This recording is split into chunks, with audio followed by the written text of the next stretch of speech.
What's going on, guys? It's the Money Talk Show with Dane, where we talk about all sorts of interesting topics having to do with money, particularly crypto and real estate here. So if those are topics that are interesting to you, make sure you like the video, subscribe to both me and Corey's channels. All that stuff helps the algorithm. We really appreciate your help. We are doing our absolute best to be the bridge between real estate investors, other entrepreneurs, and crypto. And so we're building a community that brings those both together, and it's been pretty incredible. Community's up over 60 members at this point, and growing pretty rapidly. So if that's something that interests you, make sure that I'll put this banner here below. You can go and schedule a call with me or Corey to be able to check out to see what it is that we're about, what we've got going on. It's not a great fit for everybody, which is fine. If it is a good fit for you, though, we'd love to have you on along the journey. We've helped multiple of our guys figure out investment or to figure out their own strategies. We never give any investment advice. We've helped them understand different sacrifices in the Pulse Chain ecosystem. Lots of really cool things going on over there. So with that, Corey, go ahead and take it away. Yeah, man. Corey Geary here. We're Crypto Millionaires with Corey Geary. And kind of like how you just said, man, we're just here rocking and rolling, trying to bring as many friends along with this amazing crypto journey that we're on. I feel like this is the next real great transfer of wealth, especially right now with the timing that we are in. I mean, we couldn't see a better opportunity. I mean, we're in the middle still of a brutal bear market. You know, you got the Bitcoin halving coming up in 2024. You got the presidential election going up in 24. And you're probably going to have some kind of economy turnaround with all that happening, especially with the presidential election. And I just can't see a better time in history for crypto right now when we're at right now. So, like, bring as many people as we can along for this ride. You know, that way we can change people's trajectories with their financial, you know, where they're going and change their families' lives, hopefully too, man. So that's why it's just, I'm just truly honored and blessed to be here for this journey, man. Absolutely. So this morning, go ahead and those of you that are tuning in, go ahead and comment where you're tuning in from. It's always fun to see where everybody is across the world. We've got a lot of you from all over the place. We've got Harmonic Hexagon. Appreciate you jumping in. We always appreciate you joining. We've got Jen Hex. What's up, Jen Hex? Appreciate you guys jumping in. This morning, we scheduled the time for Jenkinz to be on to go and take us through some TA stuff for Hex and some of the other Richard Hart ecosystem projects. I'm not sure if he's going to make it. And so we've got lots of other things we'll talk about today if he's not. So that's kind of our agenda for today. So it'll be fun. Let's start with, I can pull it up on Twitter. So let's start with the fatty.io update. This is a cool one. Yeah. So this morning, we got an update from the famous Fiat Fatty team, where they're putting out all sorts of cool products. Specifically, Fatty is one where you can go and track all of your crypto balances across various chains. And this has been one of the tricky things to be able to find a really good resource to be able to see all of your Hex stakes and Hedron and Icosa and Zen and Famous and whatever it is that you may be participating in. And they're building a really cool tracker called Fatty. You can go and check it out at fatty.io. And I will go ahead and... Yeah, this is going to be super powerful because, I mean, as we're participating on multiple chains, I mean, obviously we're going to be on Pulse Chain, we're going to be on Ethereum, maybe you got some stuff over on Binance. I don't know. You know, it's like it's hard to track all your portfolio with your stakes and with your mints and with your whatever you're doing, mining. It's like it's just difficult. And this will help put it all in one place for you so you can get a snapshot of not only the assets you own at that given time, but also like maybe the valuation of all the assets you own. So you can kind of like just look at your portfolio from a 30,000 foot overview at any time and go, okay, you know, it's worth this much, right? And you can kind of know where you're standing. financially in your crypto. So so I'm super excited for this. Yeah, this will be fun. So I'm going to go in here. I'm just on Etherscan. I'm going to go and just select a random wallet. And we can paste it in here. Oh, whoops, not connect wallet. We can paste it in here, hit enter. And it's cool. You can come in and it shows all your stuff. So it shows assets on Ethereum. You can see this person this morning, they purchased about $45,000 worth of Hex. Good for them. Yeah, good for them. Good for them. They've got a little bit of Ethereum. If they sacrifice from this address, it would show their balances for famous and for fiat.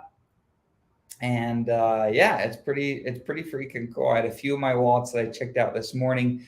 I've got some projects that I've invested in a long time ago over on the Binance Smart Chain. It was showing their balances.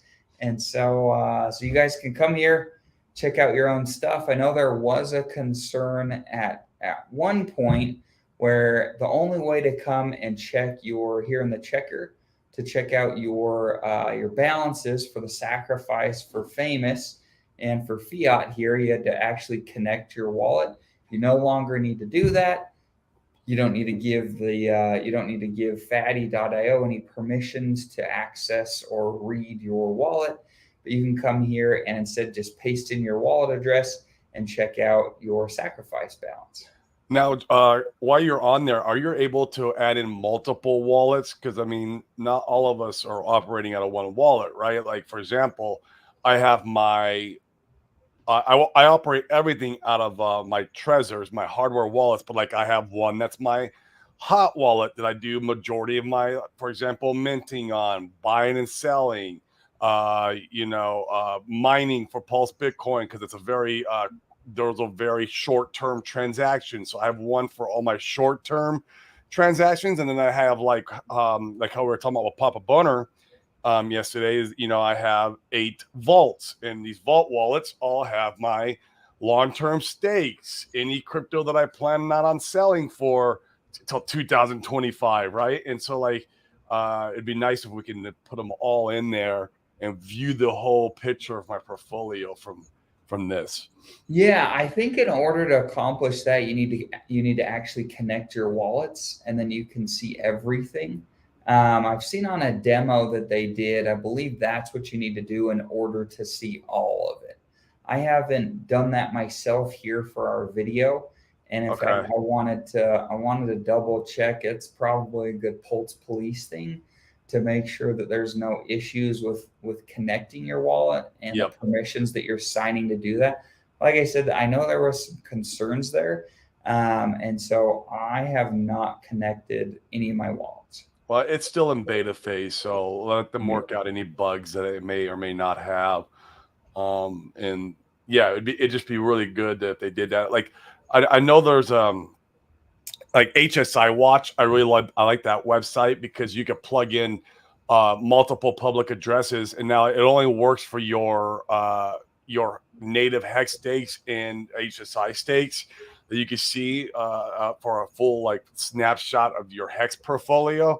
So it'd be cool if there's something, if this ends up being like that, but for your total entire portfolio would be so effing cool to just get the value of where you stand in the crypto space at a 30,000 foot overview.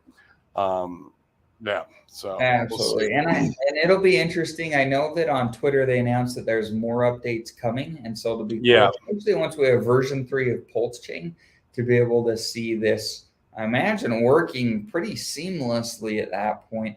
We can come and play around with it, connect up, and see everything. Yep, will be fun, man. So see what happens. I have all my trust and faith in those guys. I mean, they're building good products. They built, Famous, which is the fork of GMX. They built Fiat, which is a fork of Aave. So they're building out really good quality projects. And so I have my faith that this is going to be an awesome project too. So it'll be very fun. Right. It should be cool. And you can even come in here in this public section. You could look at some of these wallets that they've already uploaded. You can see, what they have here. Some whale wallets. Is that what these kind of are? Yeah. So I think, for instance, I think this is the Power City. Maybe this is the sacrifice address. Could be. Although I thought it was a little bit more than that. Yeah, maybe it's not loading correctly. But long story short, you can come in here and play around with the beta. It's a very cool tool that, gosh, I'm really excited for. I think this will be pretty cool. Yep, absolutely. All right. The next thing that we want to talk about, well, before we do that, let's go ahead. We have Red Squirrel in. What's up, Red Squirrel? Grateful that you're jumping on today. So once again, update. We were supposed to have Jenkinz on. It sounds like he may not be able to jump in. And so if that's the case, that's all right. We've got lots of other things to talk about today. If he is able to jump in, then we'll have him in and we'll get into some TA stuff. Otherwise, the next topic that I wanted to talk about are the HSI auctions.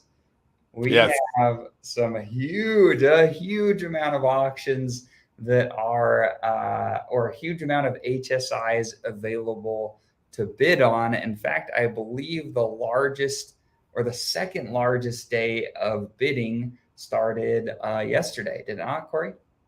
Yes, that's correct. So what was yesterday? The 13th? Yes. So 12th, 13th, that day rollover was, the second largest bidding days for HSIs. It was the where everyone recycled them from the last time when we had the largest influx of HSIs. And so it's going to do a couple things. One, it's going to be amazing for our ICOSA and Hedron yield if you're staking. That was going to be awesome for that particular protocol. And then the next thing it's going to do is going to offer some really good opportunities for guys who are wanting to go in there and buy some really cheap T-shares. I myself, on the first round, I think you did too, Dane, we picked up some very cheap T-shares on the first round. And I felt like that the sweet spot was let the HSIs of the bulk of the auction start, and a lot of people were in there bidding, and you let it go for a day or two, and then get in there like around at like maybe 1 a.m. and submit some bids, and you can pick up some really cheap T-shares. And then at that point, you can either if it's worth it, you can go ahead and recycle it for the ICOSA, and ARB basically the difference on the HSI stake, and then rinse and repeat. Or you can keep it, hold it, for a long term, which is what I did. Or you could also trade it in for the ICOSA and stake the ICOSA, which I know you did on a couple of those, Dane. So either way, they're all excellent plays. So if you guys are looking for some good deals right now on some cheap T-shares, I do feel like, we've had a lot of opportunity lately to get cheap HEX, cheap T-shares. This opportunity, in my opinion, ain't going to last forever, guys. So you should be participating. You should be DCAing. You should be doing whatever you can to try to build that bag up. Because, man, V3 is going to go live. Obviously there will be some buy the rumor, sell the news. So maybe we get another opportunity to buy cheap HEX after V3. But then after Pulse Chain launches, I don't know how much opportunity we're going to have for cheap, at least P-HEX. We might have an opportunity to get some cheap E-HEX at that time, which we can even talk about that, Dane, on that video we saw. It was a Sammy friend. I can't remember what his name is. Yeah, that's some good content there. That guy's awesome. And so there might be some good cheap E-HEX after Pulse Chain launch. But guys, really, opportunities running out. The bear market's going to last maybe through the rest of 2023. And then, I think we're going to start seeing some pressure going up to the right, I hope, especially as we get closer to the Bitcoin halving. So, get in there, guys. My point was get in there and capitalize on these opportunities, man. Cheap T-shares. Let's do it. Absolutely. And in fact, one of the hacks that I've used when I was bidding in the HSI auctions, if you guys haven't seen some of these poor people that have fat fingered the characters, some of them have pressed one too many characters, and so they're bidding 10 times what they meant to. That's horrible, because if they go out $5,000, that's $50,000. 50, yeah. I would have I Brutal. couldn't handle that, man. Oh, So the way that the hack that I've used to try to, as a step to ensure or help to ensure that I don't do that, I'll go in and I'll copy the current bid. I'll literally copy and paste. I'll paste that into the field where it says where you're going to go ahead and type in your bid, and then I'll just change one of the characters. I'll increase one of the characters to whatever I want it to be, and that way I have the right decimal. So that's a hack that might be helpful for you if you're in the HSI auctions and you're bidding. So use that if you think it'd be helpful. yep, absolutely. Yeah, don't fat finger it, guys. Please don't be that guy. Obviously, it's good for the yield, but it's not good for Yeah, we you. appreciate your service. It's just not good for you. Okay, we don't want to see people getting wrecked, and especially anybody in our community, anybody who watches our show. Just be extra careful when you are hitting those bids. Yeah, don't hit the max bid button. Red Squirrel, you nailed it on the head. I'm not even sure why that's there. Yeah, I wonder. To be that honest too. with you, Alex, what he should have done instead of a max bid, it should have been like a button that would like overbid by, I don't know, 10 hedron or 100 hedron or whatever it may be, like or a match, not a max bid, a match bid match. So that way you just go in there and maybe change one character to to overbid. So, but yeah, don't hit the max bid. Let me find. So let's go to this next. Harmonic Hexagon has Yes. a great question. Did you see the clip from Johnny Chaos about PLS price being linked with Hex? Any thoughts? Yeah, and I watched him on RG3 last night. He did like an hour and a half at RG3 discussing just this topic only. It's like they went really deep on this. Well, go ahead and so I just saw a few of the clips. Give an overview of what they were saying, Corey. Basically saying that the OA could, and here's the problem: is it's all speculation. It's we have no clue what the OA is going to do. Yes, is he a benevolent actor in our ecosystem? Absolutely. And he's just alluding to that OA can supply so much liquidity, talking about in the billions, whether it's the pulse and the hex tied together, where basically it will leave no opportunity for cheap hex, and when pulse pumps, it would drag up hex along with it in multiples. Not even, which I don't think that could be accurate. I think it could drag up hex some. I'm not sure about multiples. And then also the OA that he could supply in the billions liquidity with E hex and P hex. So that way there is instantaneous price parity, and no one gets the opportunity to really get cheap hex anywhere, right? And that's kind of what they're alluding to. And here's my thought process: is that yes, absolutely, this can happen. If the OA wanted to, the OA definitely has the economic energy and means to do this in the billions, because that's literally what they're saying that he would do. But once again, this is almost going to the point of if you're relying on this as having expectations, okay? We cannot have expectations of profits from the work of others whatsoever. And whether he does this or not, who knows? Maybe he doesn't do it in the beginning. He wants to see free market take place and people basically wreck themselves. And then maybe he comes in afterwards and starts doing this. We just don't know. It's so much speculation that please don't create a strategy strictly on Johnny Chaos's thought process here. Even though it could work out that way, but let's not create a strategy directly around that. If that makes sense. And one thing to keep in mind too, and we've seen it time and time again. I mean, one of the things that's not a what's the word? It's a benefit to Hex is the lower liquidity. if there's huge amounts of liquidity pumped in, then Correct. the ability for price to pump hard is lessened.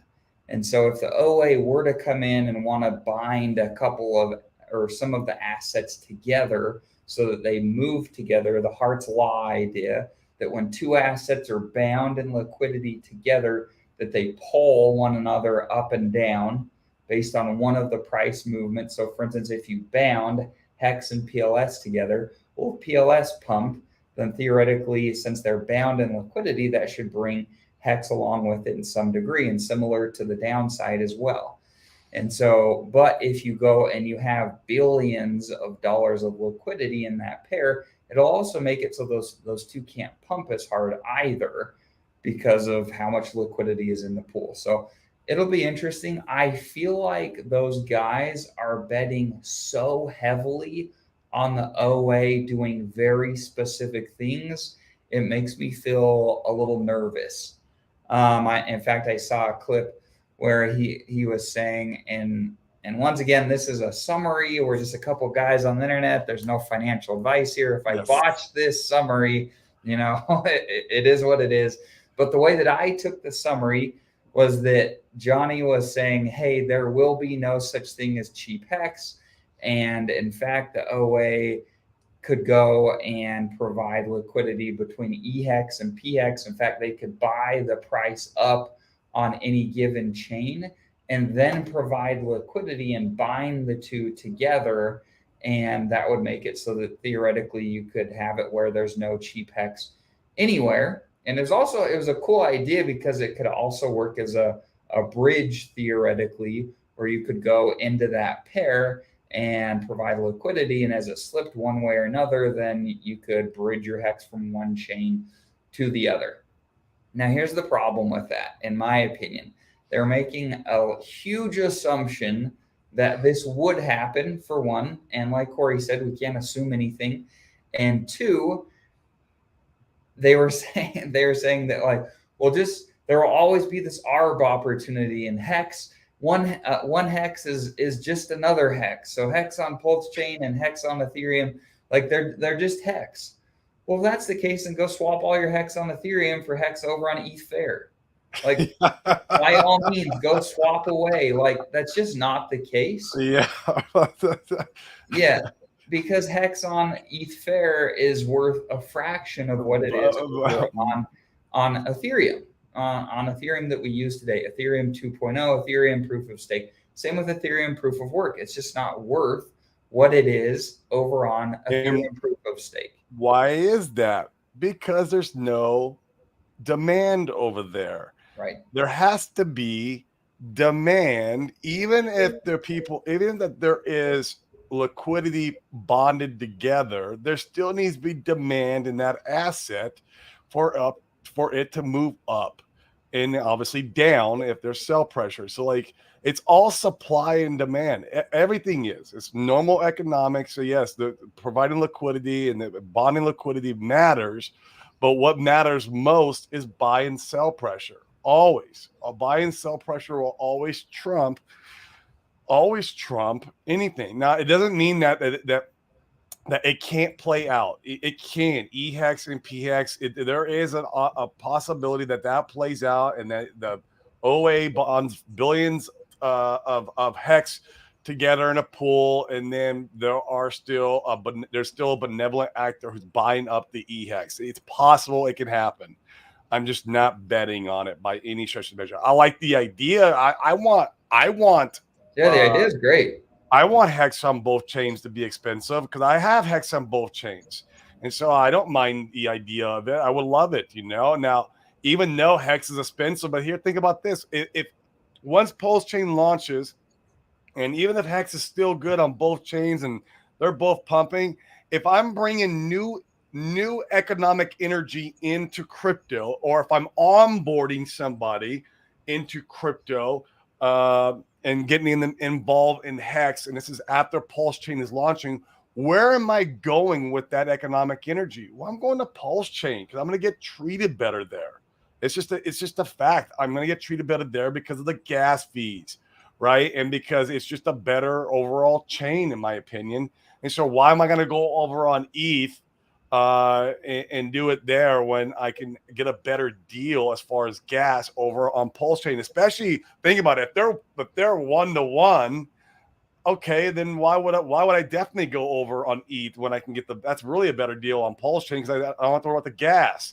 Now, obviously, if ETH is cheaper, and then like we know that it's been like back and forth, and maybe they've been at parity before, then ETH dropped, and like maybe we can get a better deal over there, and there is this ARB opportunity. Maybe that way, obviously maybe then you might want to buy EHEX and go in that direction. It's just there's so many variables.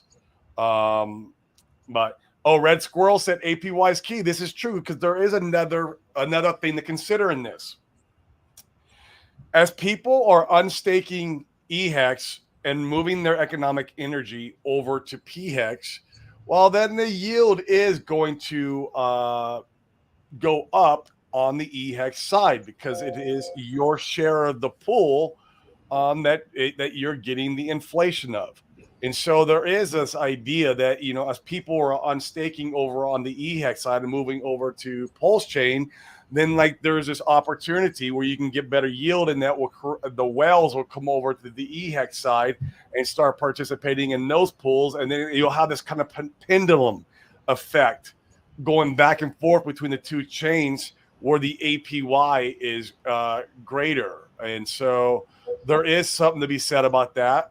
I don't know. But then why doesn't it happen over on ETH POW and ETH Fair? I don't know. Maybe it's just because the chains aren't popular. Maybe nobody really respects those chains, and they're just not, they don't feel like the chain itself is not going to work out. Meaning that's why the participation is not happening over there. And obviously ETH is not going anywhere. ETH has a very good roadmap. It's actually, I was talking to Gamma about this the other day. He even feels like Ethereum has the most innovative roadmap of any blockchain, period, is what he feels like. The most scalable and the most basically were not updatable. I don't know, that's not a word.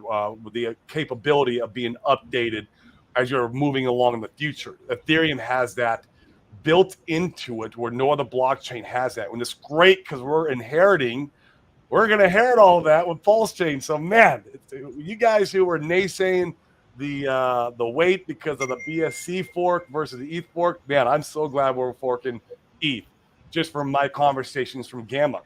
But so maybe maybe EHEX is held in value on the Ethereum chain, because the Ethereum chain will have still tremendous value moving into the future.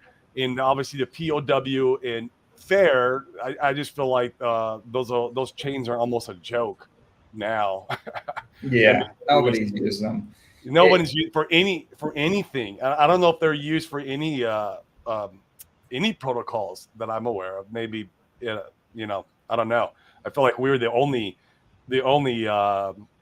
community in there beating on it because of that. That's what it seemed like. Yeah. And in fact, I'd love for you guys in the comments. So comment your opinion. Do you think, what would the discrepancy have to be in APY? Maybe that's how we approach it. In yield, what would the difference have to be for you to go over on, after Pulse Chain launch, to go over and buy Hex on Ethereum to stake it? Because I think Red Squirrel makes a great point. If there's a big disparity and price is cheaper over on Ethereum, because say that like there's a ton of stakers over on Pulse Chain with Hex, and APY is 8% as opposed to maybe you can get 30% over on Ethereum, and the price is cheaper. There's something to be said about that. There's something to be said, but the price can't be like tremendously cheaper either, because it's like Hex is trading, let's say 5 cents over on Pulse Chain, and then Hex is a fraction of a penny on Ethereum. Well, that just tells me that nobody is valuing that asset anymore.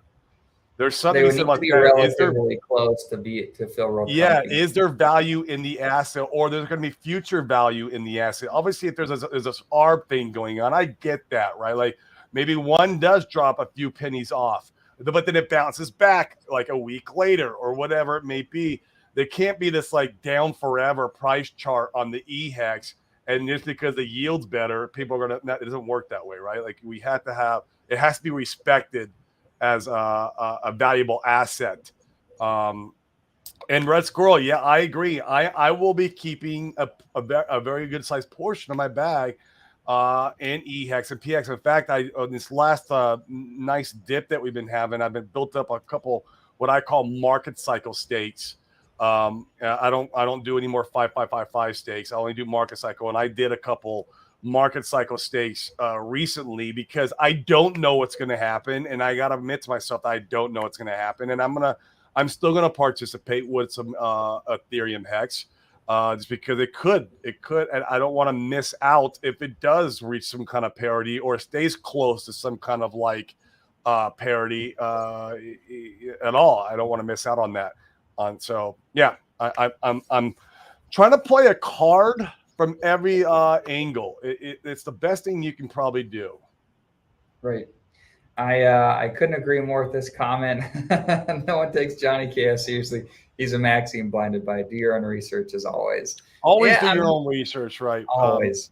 And I think it's useful. I think it's useful to be able to see people that are maxis and really like bought into any given cryptocurrency. And I think it's helpful to be able to see other perspectives of people that dislike it, and then the people in the middle. So you can formulate your own thought processes and make your own decisions, but be really careful when it comes to watching content that's only like moon math and hex being, the end all be all, or any cryptocurrency for that matter. I think it's important to take like a calculated approach with any investment. And that's what I do, man.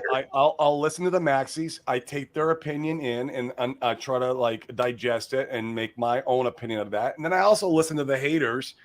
And I'm in a Telegram chat where it's full of RH haters. They're all like day one Hatzikin sacrificer guys, and they all turned against. They hate RH with a passion, and they're all in this Telegram chat hating on RH all day long. But they're all day one. It's so funny.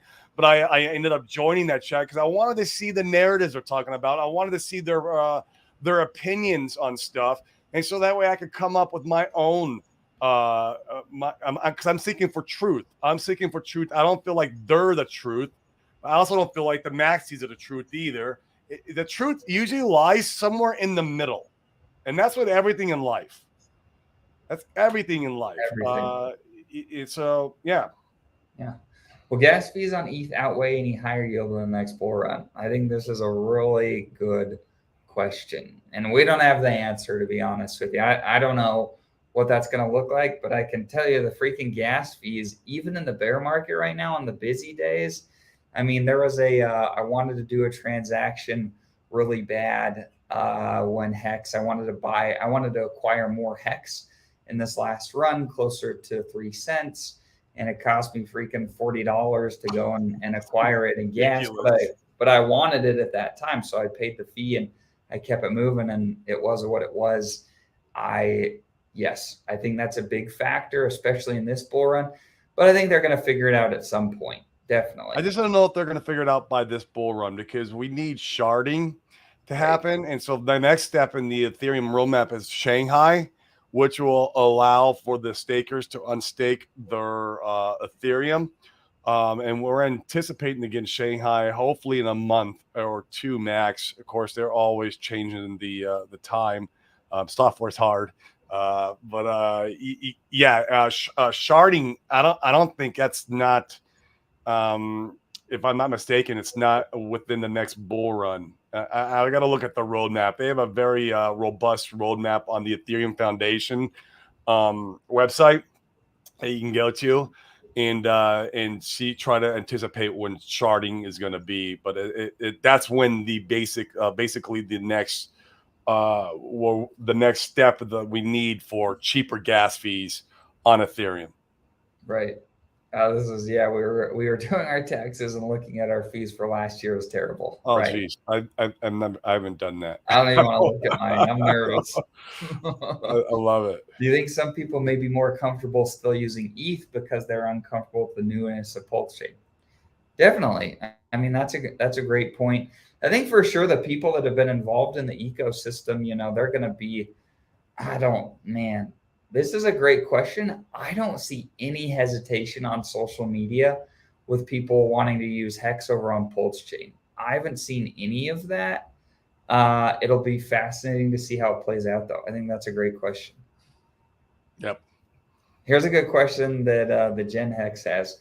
Here's something I've been thinking about. What about buying Hex for the copy on Pulse Chain and then bridge my eHex over to Pulse Chain and buy more PHEX or Pulse? Thoughts? What are your thoughts, Corey? Here, okay, I like it. The only thing you got to be a little bit cautious of, Gen Hex, is when you're going to save your eHex and bridge it over to Pulse Chain. What if we got some really big whales who did the buy the rumor, sell the news, and they really dump eHex, and we don't have a benevolent actor buying up the eHex side or bonding billions of liquidity. So just be careful. Like if the eHex really takes a tank, and doesn't mean it's going to stay down there forever. Maybe you hold the eHex long enough where it recovers, and then you're bridging over. But just keep that in mind, that there's going to be a lot of volatility on the eHex and PHEX side, and where in that ecosystem. And so it could work, but don't make it your only play, if you will. Don't make it your only play. I will be bridging in a lot of stable coins, dry powder, for what I'm buying over on the Pulse Chain side of things. That'll be one play I'm doing. I don't know if I'll be keeping much I might keep some eHex for the copy. I might. Yeah, it's tough. I have a lot of eHex already, that's staked and all that. So I get all my stakes that are copied.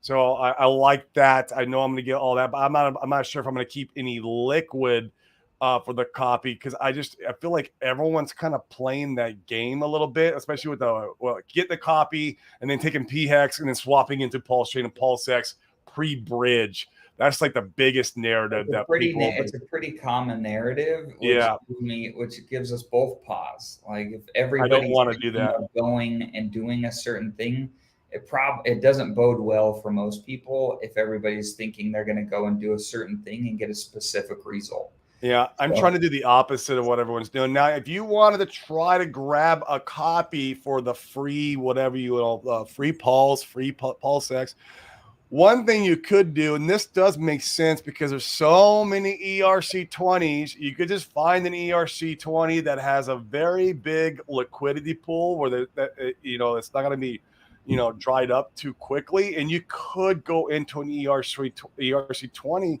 and use that to swap into your Pulse or PulseX. That there is an opportunity there. Yeah, I mean, like Link has a big pool. Shiba Inu has a big pool. We know Shiba Inu, they've already said that they're going to adopt Pulse Chain with their ERC20. So we would anticipate that we got a buyer over on that side, ideally, right? We don't know. This is all speculation, but we just heard them say that. And so, like, you could go in, with an ERC20 of your liking, and obviously you're not going to be going against a big crowd because there's so many ERC20s that you might have an opportunity there to go and get yourself some good swaps done pre-bridge. I feel like that's the only place, if you're trying to get into Pulse and PulseX and you're trying to stay away for some of the competition pre-bridge, that could be maybe one of the only few plays that are out there, because there's so many ERC20s. You have, like, I don't know, there's over 20,000 cryptos. I don't know how many of those are ERC20s, but a lot of them are. A lot of them are ERC20s. And so that is definitely one play to stay away from the herd. And I might do a little bit of it. I'm not going to do a lot of it. Like I said, I'm trying to play a little bit of a card from each. Then that way, when one hits, great. If one doesn't, okay, no big deal. I definitely didn't sacrifice my entire bag trying to do that strategy. You got to be careful. And if you're just, if you're unsure about anything, you're kind of new to all this, my opinion, if you're new, just don't do any kind of trading or swapping, maybe just sit on your hands and bridge in new economic energy stable coins. That's your safest bet. You bridge in stable coins after the bridge comes in and buy Pulse and Pulse X with fresh dry powder or PHEX, whatever you're going after at that time. That way there's no trading going on. So, but I mean, I'll be participating a little bit of everything. I'm not going to wreck myself, by over exercising one strategy or another, I guess you'd say, because we just don't know what the turnout's or what it's going to happen. Right. And if you guys haven't, so one of the books that I've read that's been so applicable in crypto, it's called Thinking in Bets by Annie Duke. It's an excellent book. Heavily recommend reading it. I try to read a few books every single month, or at least listen to one. I have a huge Audible collection that I've built over the years, Corey too. And the reason that I like this book specifically for crypto, so Annie Duke was a professional poker player, and she relates playing poker to the game of life. And specifically that you're trying to base your decision-making in everything that you're doing on probabilities of the likelihood of things happening or not happening.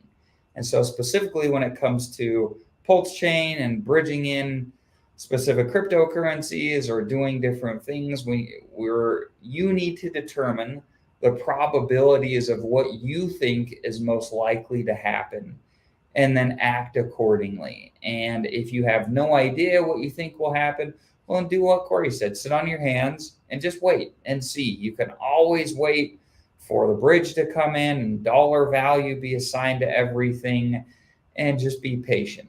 And so it'll be really fascinating to see. But once again, heavily recommend reading or listening to that book. It's on Audible if you haven't. Once again, it's called Thinking in Bets by Annie Duke. Cool. He asked another quote. Oh, wait, we already covered that one. Where was it? Cool. Tin Top's in. What's up, Tin Top? How will Maximus Perpetuals do on Pulse Chain? I think fine. I think they'll do great. I think anything that's built in the ecosystem would do amazing, including Maximus Perpetuals. I don't know if you're going to want to use that as one of your strategies for swapping around. I feel like maybe you might have a little bit less competition using the Perpetuals versus the Hex. Who knows? It could be one strategy. Is using the Perpetuals, but I think overall, if you're just talking about the growth and the use case of Perpetuals over on the Pulse Chain, I think they'll do fine because they're all getting copied over and they're going to have value. People are going to value them. Obviously, you don't have the narrative of why the Perpetuals were created. They were created for the narrative of the ETH unstake fees. Was kind of like what they talk about a lot. Why they wanted to pool together so they don't have to worry about that narrative. But I still feel like they'll be valued just because Hexikins love the Perpetuals, and so they're going to love more on Pulse Chain. Same way like Hedron's going to be loved over there. I feel like Icosa's going to be loved over there. I feel like even Pulse Bitcoin's going to be loved over there because that community, the core of that community, all came from Hex. All of those guys came over, the Pulse Bitcoin community. So I feel like that's going to be loved over there. Anything that's kind of in the ecosystem in general. I mean, I hate to say it. I know you guys don't stone me for it, but I got a feeling even Zen's going to be adopted over there. Will that have value? I don't know about that. It seems like it just wants to keep going down to the right, going down in value. But I feel like there'll be people minting and participating in whatever Zen's got to offer because they're kind of doing it on all the chains.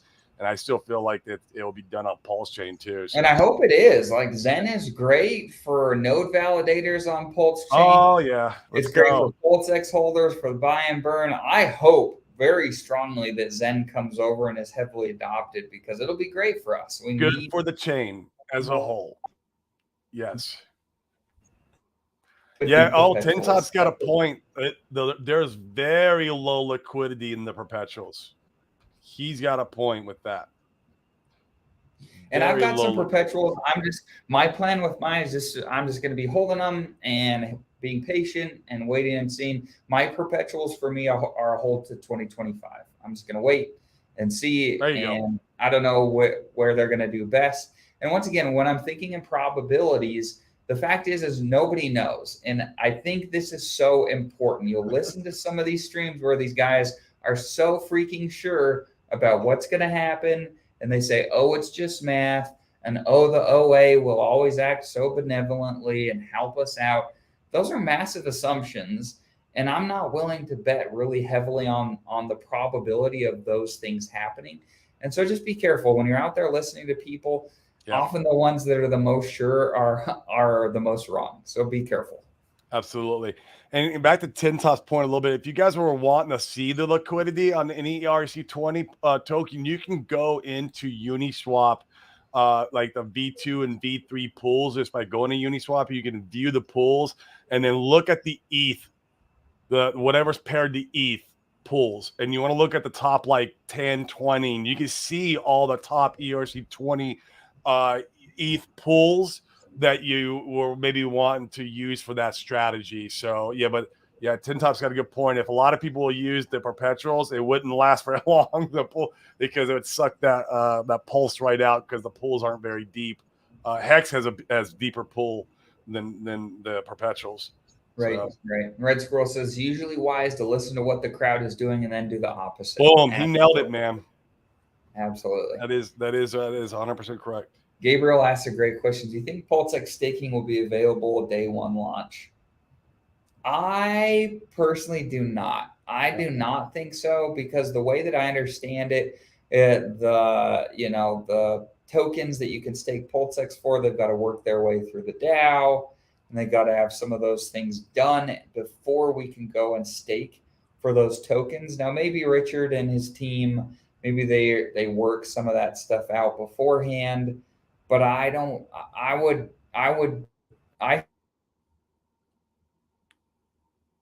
that there's PulseX stuff to stake for. Now, maybe now Richard has not said that something like this would happen, but you never know. Maybe there's a small window where you can single side stake PulseX for the incentive token. I would put the probability very low for something like that happening, but maybe he'll have something available to be able to do some staking out of the gates. But I think the probability is quite high that it takes, anywhere from 7 to 30 days before some of that stuff starts popping up. So it'll be really interesting to see. Yep. You guys had some excellent questions today. We've got some more things that we had to cover, but we have run out of time. We'll have to get Jenkinz on another day. He wasn't able to join us today, which is all right. We'll get him on another time later this week. In fact, let me pull it up and I will share.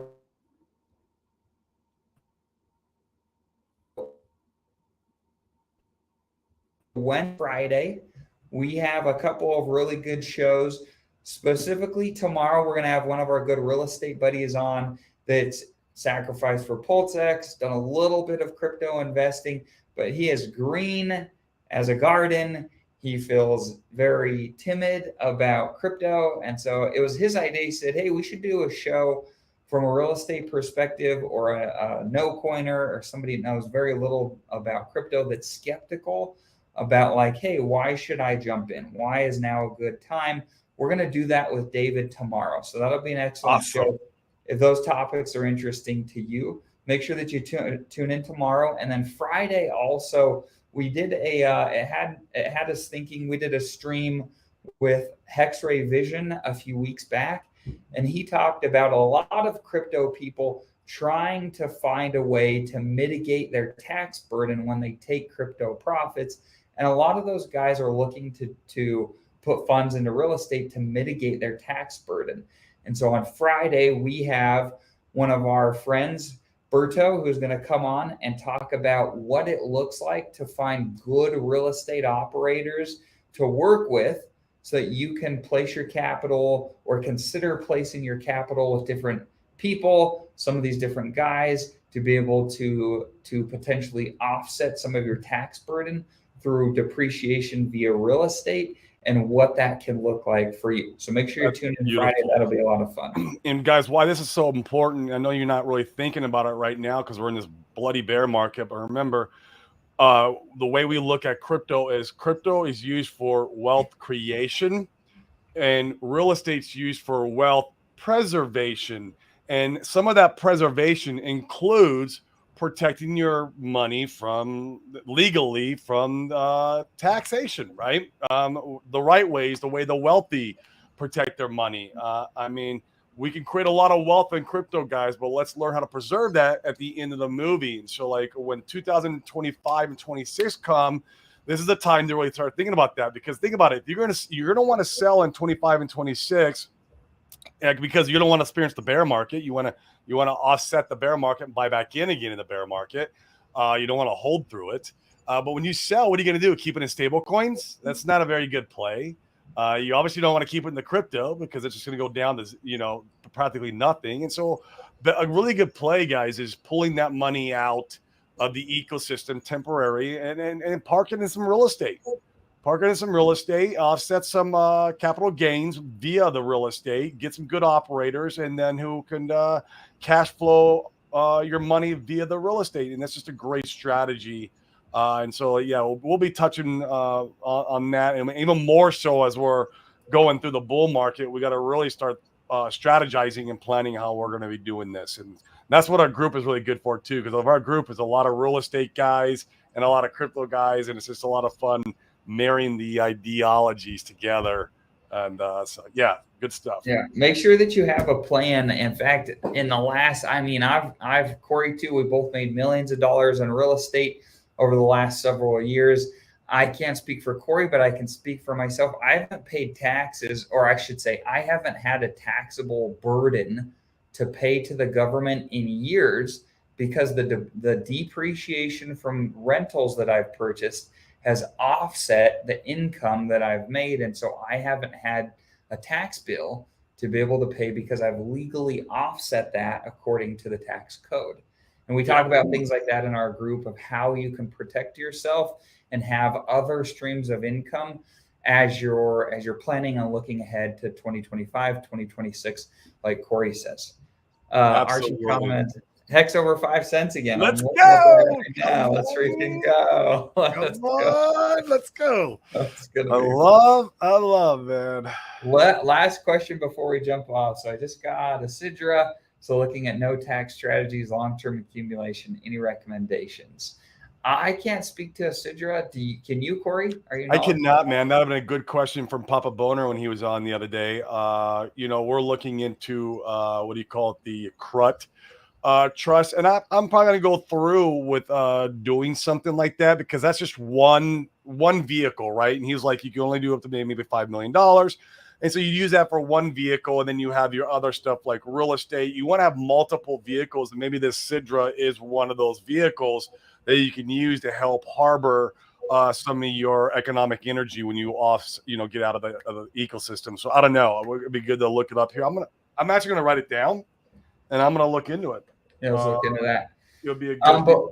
But we really like real estate because, in fact, I don't know a better way to offset taxes than real estate, period. In fact, I'll give you a quick example. Literally, I've been able to, through cost segregation studies, the equation essentially works out to be 30% of whatever I've purchased in real estate, I can depreciate that income away. So if I have $300,000 of earned income in a year that I need to offset via depreciation for taxes, then I would need to go buy about $1 million worth of real estate. I buy $1 million worth of real estate through a cost segregation study. Now you've got to qualify for some of these designations for tax purposes, but the way that I qualify with my real estate designations is essentially I can go and offset and take about 30% depreciation and make it that it offsets that income. So that's kind of what that looks like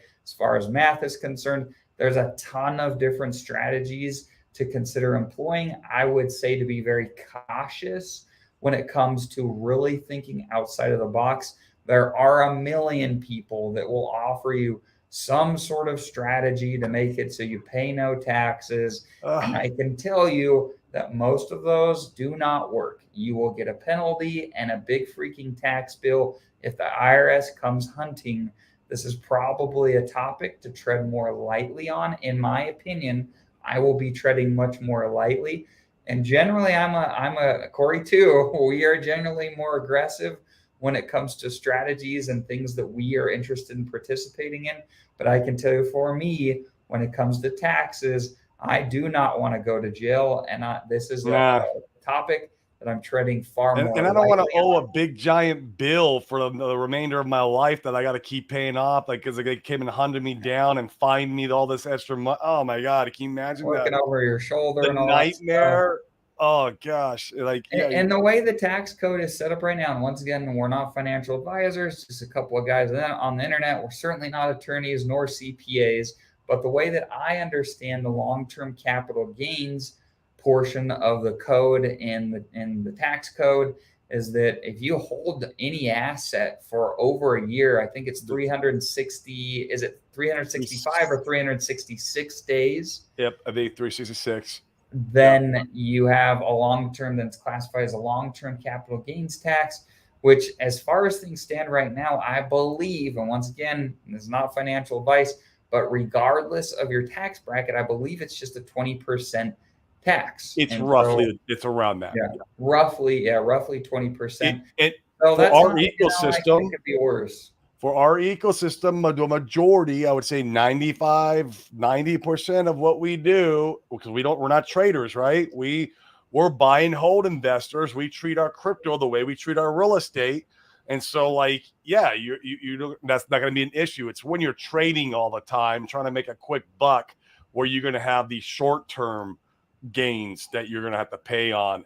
That gets expensive. It's like it's somewhere in the realms of 35% or something crazy. It gets up there.